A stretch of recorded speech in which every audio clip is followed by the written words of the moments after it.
n'ikindi kigo ADB kugira ngo turabire hamwe ivyo byose vyotuma igihugu cy'u Burundi kija ku murindi w'iterambere nk'ibindi bihugu, kuko hari ibitari bikeya bimaze gukorwa mu gihugu cy'u Burundi, ariko tukagira tuti ntitwogumira handi nyene, nziza yuko tugira uwundi murindi kugira ngo ntitugume handi nyene dutere indi ntambwe.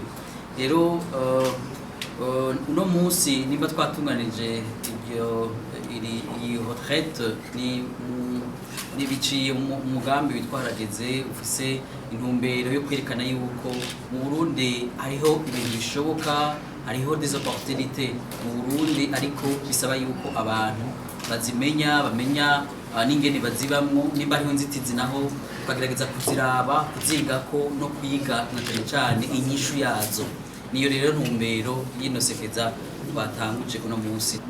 Uno munsi uravye ko kw'isi yose l'entrepreneuriat ni ikintu gikomeye cyane, kwiyunga ni ikintu gihambaye kw'isi yose muri rusange.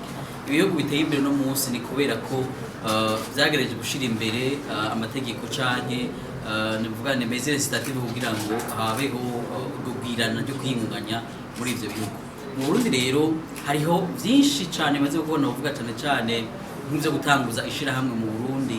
Kera vyari bigoye, ariko uno munsi ushaka gutanguza ishirahamwe ryawe uno munsi ni mu mwanya mutoya cane, uri munsi y'amasahane. Bisigura yuko hariho intambwe tumaze gushikako, ariko kandi hariho ni mu bindi bisata, si gutanguza ishirahamwe gusa aho bisigaye vyoroshe, turi mu ba mbere haba muri EAC canke muri Afrika canke kw'isi. Mugabo hariho izindi novuga nti hariho izindi ntambwe tutarashikako kugira ngo tuvuge yuko l'entrepreneuriat imaze kugera bino ku murindi twifuza nk'ibindi bihugu tumaze kubonako. Rero haracariho intambamyi mu bijanye nk'ivy'umwanya, mu mpapuro ugasanga bifata umwanya muniniya kubera ko bica mu nzego zitandukanye, mu bisata usanga biri varié. Rero nkagira nti uno munsi turi hano kugira ngo ivyo bintu nyene nivyo vyadukoranije uno munsi ngaho, kugira ngo twigire hamwe nk'abarundi n'abarundikazi kugira ngo duheze tubitorere inyishu biciye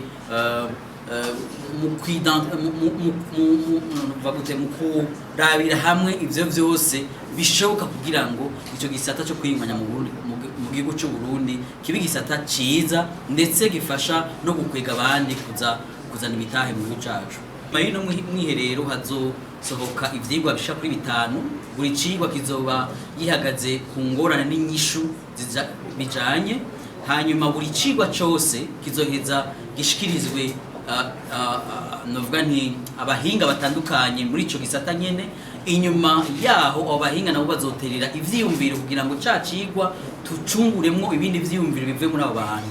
Inyuma yaho tuzoheza turi kumwe n'ikigo ADB, biciye mu kigo ADB kizoheza tugishikane ku nzego zitandukanye kugira ngo turabire hamwe ivyo vyose vyobaho kugira ngo bishwe mu ngiro. Nuko rero tugiye gutunganya uno mugambi biciye muri ivyo vyigwa bishika kuri 5.